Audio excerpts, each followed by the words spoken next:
Hi guys and welcome, gnembon here. Today I have a really sweet farm for you. So I've been thinking about ways to farm sugarcane, and since there is not too much science to it, I came up with something fun, because it's fun farms.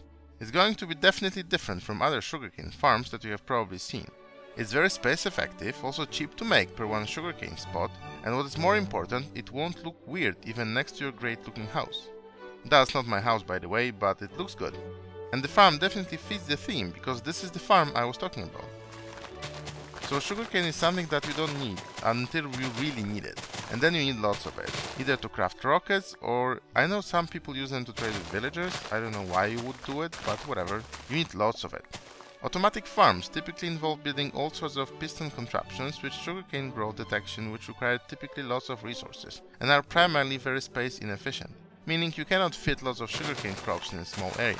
Unlike other crops like pumpkins, melons, carrots, potatoes, wheat and beets, there is no magic to speed up their growth, and the best is just to plant them densely and harvest by hand. That's all folks, see you next time. Really? Not really. I mean, this is the final shape of the farm, but I'll show you how you can automate harvesting and collection, turning it into a fully automatic farm that also arguably looks good. So let's talk about item collection and efficient layouts. I have to mention, if it's not obvious, that we'll be using hopper minecarts to pick up dropped sugarcane, so we will have to keep this in mind when discussing the farm layout. First is this very efficient sugarcane layout known as a chest knight pattern. Since the sugarcane needs other blocks next to a block that grows on, this offers maximum 80% space efficiency. It's great for manual collection and pretty much that's it. You could reach all the spots with the minecart truck, but it would be a pain in the butt to place, and there's lots of these curved rail elements here which unfortunately don't offer full block coverage, meaning a hopper minecart may not pick up an item that lies on the outside of this curve. Second is this layout discussed by Kaz from Maizuma games, which he automated using redstone based swipers, offering 75% space efficiency. But it's not without problems as well. First is again the annoying rail pattern, and the second is that it again has some dead spots on the curved rails. And this is just the variant of the previous one, same efficiency and same issues with picking up sugarcane, although the rail placement is not that tedious anymore. Third is this simple one with sugarcane planted in lanes, which has 67% space efficiency, honestly not that far from the other two, but offers much more flexibility, no dead spots and ease of construction. Important factor if you plan to go big with the farm.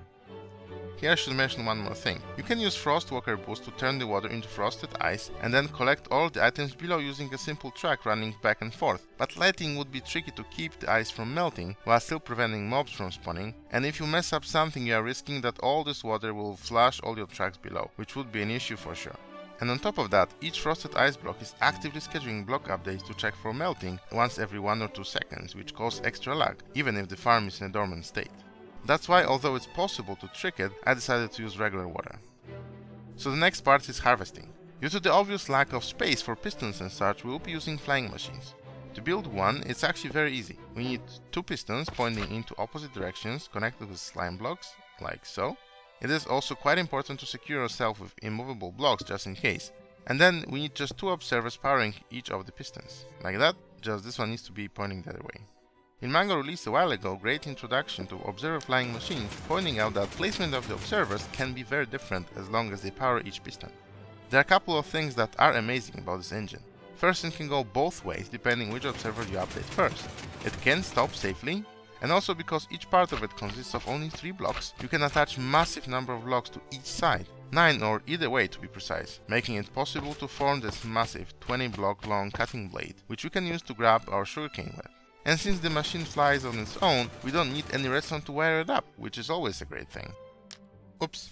And this also means that we can have fields as big as we fancy. Another cool way to attach the observers is to add them to the front and the back, which makes this one high profile, making it possible to squeeze through even a one high gap, which might be useful in some applications. Also, Ilmango have shown a bunch of ways you can make an automatic return stations for these, but the concept is quite simple. What we need to do is, if the machine arrives at the end, just stop it and update the observer to make it run back. So with this flat layout, you would just need a block, preferably obsidian, to block the machine if it's not maxed out, with an observer detecting its arrival, and a repeater on 4, just to update the other observer at the proper time. And if you want to control when to stop and start it, you can simply attach a torch here and power this block either with a lever for continuous route,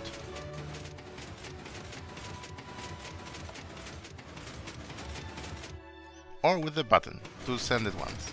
I assume I don't have to say that this makes a great alternative for all farms that use gas or other types of ways to swipe the mobs of spawning platforms, making a slower but much more hassle-friendly way to build a universal type of a mob farm that works in all dimensions for all types of mobs. But for today, let's stick with the sugarcane and leave something for later. This flat swiper, although very appealing, has one issue, mainly if it's cutting through the sugarcane. These guys are facing into the sugarcane, which can randomly grow and update one of these observers in the incorrect time, and therefore stop or even break the swiper. The way to elevate this problem is to attach them so they don't face the sugarcane, like so, or like so. The cool thing about having observers facing up is the fact that we can have these very simple and cool looking return stations, with observers resting on an obsidian with some dust, repeater on 4 and a trapdoor. It is kinda funny because it kinda waves bye bye when the machine leaves the station. Pretty cool. And we can still stop it if we want. So with these machines we can build our first sugarcane farm.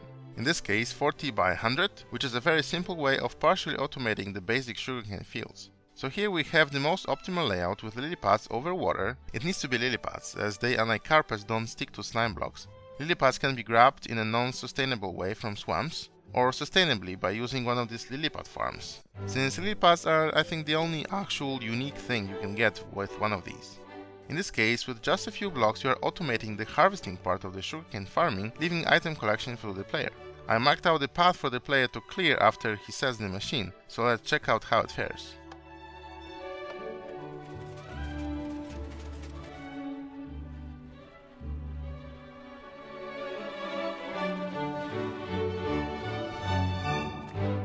So each time our inventory fills up, we can just pack it up to the chest and continue.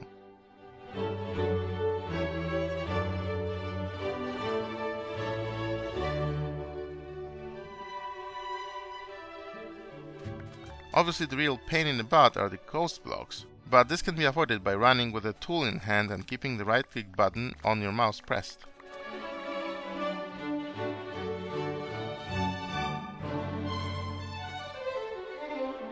So at the end, from this very basic looking farm, we got in 5 minutes almost 4 sugar boxes, yeah, full of sugarcane.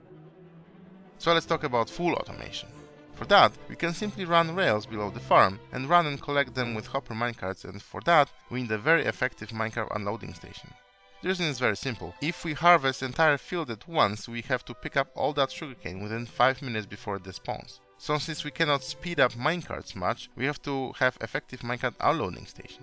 The station needs to meet certain criteria. First, it needs to be fast because we have limited time to collect all the sugarcane, and second, it needs to be smart, meaning when we send a signal, it needs to keep sending the minecart out until all of the stuff is collected, and then stop and hold the minecart until the next request comes. Also, if the request comes in between when the minecart is not here yet, even if it comes back empty, it needs to be sent back, possibly for the second batch. So here's your standard minecart unloading station that doesn't meet any criteria we posted, but it unloads items to this hopper with a hopper speed and always sends minecart back when it's done. The simplest improvement is to add a second hopper in the front and make sure we don't pipe all the items directly into the hopper that is measured with this comparator. This allows us in most cases to collect items with double speeds, by using these two hoppers to siphon out the items. Pair it up with a simple double hopper speed item elevator to elevate items into the water streams, and it's already looking better. Now we can fulfill the smartness requirement by simply adding this RS latch with two choppers pointing into each other with an item in it. If we activate it from the top, this will detect the item and unlock this unloader, which in turn will allow to send the minecarts out next time. And when the minecart comes back with the first batch of items, by turning this elevator, this will reset the latch for the next request, and since we know we are receiving items, it will allow the minecarts to be sent back to collect more. And if you brought nothing, this will stay off, so we will keep it here till the next request, because the station will be locked with this elevator not processing items. Unfortunately, the double speed is not always guaranteed, especially if the minecart arrives fully loaded, as its inertia in some cases, not always, won't allow it to fully stop, causing it to ram into this block and feed items through only one hopper, which is annoying because of extra clicking noises, and what's more important, it's slow again, which is not desirable. The setup works great if you have a situation where a minecart picks up just a few items at once, like with the smaller farms, where we have only a few items per minecart cycle. But in this case it needs to be addressed because we will be typically getting full minecarts. And we can do it by using a boat and shove it inside this block. To do it, we just need to put a cobble wall here with an end rod, then place a boat on top of this block, drop it, align it with this cobble wall and the end rod, and when you are done, we can just shove the block back inside of it. So as you can see, if we turn on the hitboxes, it sticks out just a little bit, preventing a minecart to sticking to this block. So here's the farm with this kind of minecart stations. It's 60 wide and 100 blocks long. The really good thing about using flying machines is the fact that you don't need to connect it with any sort of redstone, which greatly saves on lag. However, this farm will lag on its own when it's harvested. It's almost 4,000 sugarcane and all of them is gonna drop on the floor. So with this kind of one-time harvest, this may cause the sugarcane to struggle for a little bit. So let's see how it runs. So we have this little tractor station for the harvester, so we can see how it goes.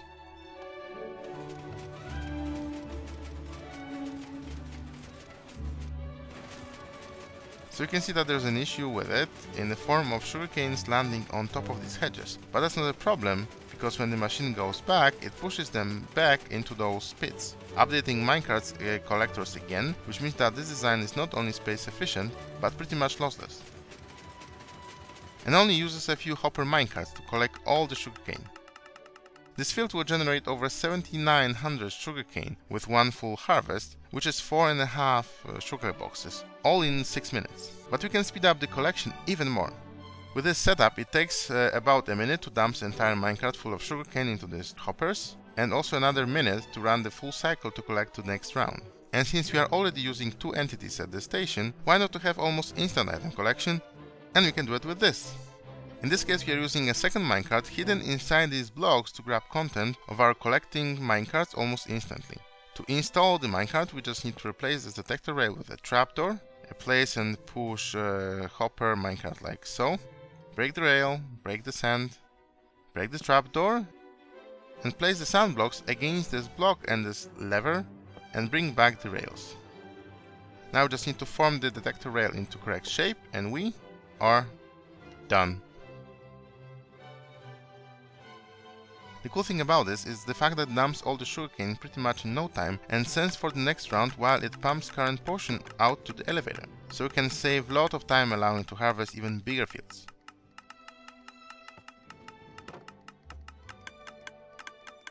Here we have 2 mechanisms to reset the trigger that starts the item collection. First is the same as previously by monitoring the items that go through the item elevator, and the other one is by monitoring minecarts that leave the station. You don't need both mechanisms, but one of them is just enough. And that's quite a bit of observers to transmit signals, but what's good about them is since they are full blocks, they can be part of the item elevators no problem. And they cause much less lag than redstone signal lines. So these collection stations, you can harvest a little bigger field. This one is 120 by 120 blocks, and as you can see the scheme is very similar. 6 independent swipers, each 20 blocks wide, and item collection station every 2 full sugarcane lanes. This design, despite its size, is very cheap to build. It requires only 1 regular rail per sugarcane, and the other resources to build the collectors, swipers and occasional powered rail are shared among all the sugarcanes. In this world I have disabled mob spawning, but if you would have to prevent mob spawning in some shape or form just to prevent zombies to spawn and pick up sugarcanes and lag the hell out of your farm, the easiest way is to place a jack-o'-lantern once in a while on the hedge, as it provides tons of light next to the grass which will need to light up. Or conversely, if you have tons of other blocks that emit light to spare, you can simply hide them in between the tracks. But that's just optional. All in all, with this field we can collect almost 20,000 sugarcane at once. Or if you run it with a daylight sensor, simply by sending it over every 20 minutes, regardless of the growth stage, we get 8.5 thousand sugarcane per Minecraft day or 25,000 sugarcane per hour, while being relatively cheap on resources to build it. Lossless, and also relatively good looking, so it wouldn't be shame to leave it wide open lying next to your house. So while we can run it on a clock, since we are using flying machines, I would recommend to use the button, as they may break when you unload the chunks where the flyers are on the way. So what we can do is just come in once in a while, press this button and just observe how the field is being harvested automatically, even supervised by one of your minions.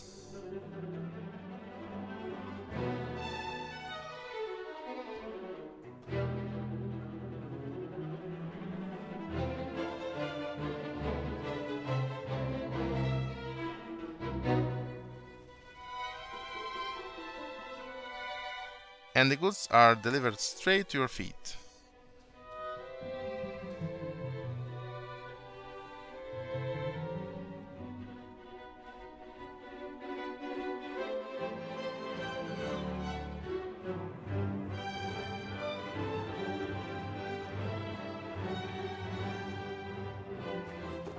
So as you can see, at the end we got over 11 sugar boxes full of sugarcane. That's quite a bit of it, and all in one harvest. And in case you think the design is too big for you, you can always build a smaller farm. You don't have to go bonkers like I did. Like this one. It's lossless, cheap to build, and this one hosts 360 sugarcane plants and requires just one hopper minecart. So that was your little bit different, but cost-effective, high output and good looking sugarcane farm. Below you can find the links to all the videos I mentioned today, along with the link to this mentioned project. So if you enjoyed it, don't forget to leave a like, share, comment and subscribe for more. And see you in the next one. Bye bye!